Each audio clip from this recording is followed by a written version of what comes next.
said beyond the physical, you said you can perceive you and the universe, and you did that almost as me and the universe was one, and the perception of that. So most of us can intellectualize the idea of the universe. We can't, and we can't experience it. And between the intellectualization of it and the experience of it, you were telling me that all of the Bhairavi and the windows that are opened, I am getting closer to my relationship with the universe. Can you describe that between the intellectualizing and the experiencing of it, and where my relationship exists?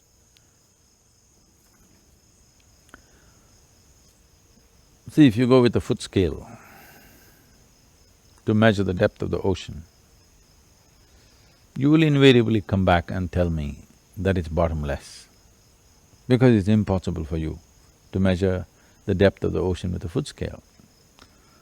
You're approaching the universe with a completely wrong instrument, the intellect. Your intellect itself is an instrument which can only dissect and know things. There is no way your intellect can know anything, perceive anything without dissecting. Without prior information about it, you cannot know. If you see anything new, there is no way for you to know. Now you really want to know your daughter, would you like to dissect her? No. No. That's definitely not the way. But with intellect, you can only dissect her. You'll call it analyzing, but it's dissection. Yes. So by dissecting, you can know all kinds of details, but you will not know the real thing. So whether you take a flower or a human being or a tree or an animal, by dissection you're not going to know anything. You will only know the physical parts of it. The sum of this physical parts still does not make the whole. So you, with the foot scale, you're trying to measure the depth of the ocean. You will come with wrong conclusions. So, I mean, the fundamental… So I'm saying keep that aside and let's talk without your intellect, let's see. Try, make an effort. All right, I'm going to leave my… because without the intellect, there's no question. No, there are questions in the universe without intellect. All right, let me try, without my intellect. Nothingness is not a question. No, don't go into abstract things like that. I don't know what to do if because The very human existence right now is a question. There is a longing to know, that itself is a question. Yes. But the longing to know is being right now unfortunately channelized through an instrument which is incapable of knowing. So I'm saying, you have a longing to know, which is a big question mark by itself. Try to direct this question mark without the use of your intellect. Don't sit there and try to dissect me, you'll not get anything.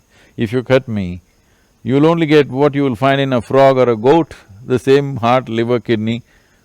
You will not find enlightenment in my kidneys. If you want to know this, you must keep that aside and still pursue the question. So you have That's what she is. She's the question without the intellect. No, I'm saying when you go to her, you have to go with your heart.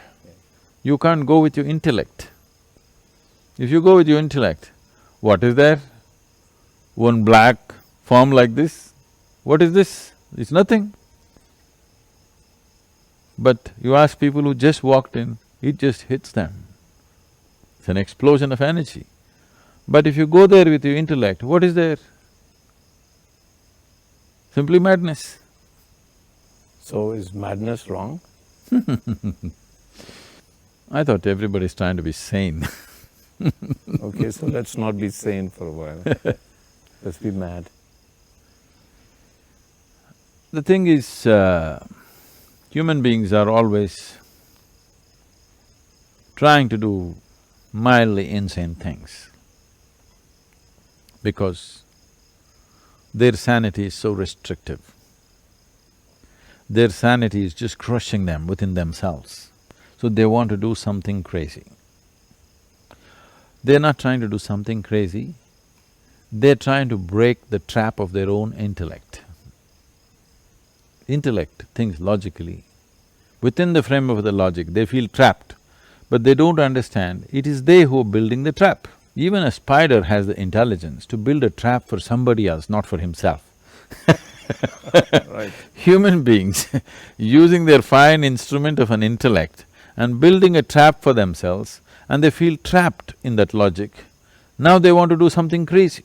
Essentially crazy means something illogical, something does not synchronize with the intellectual process.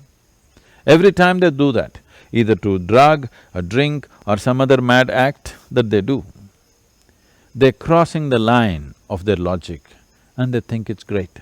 I'm saying, let's do it consciously. You don't have to do any insane risky thing, you can sit here and live that.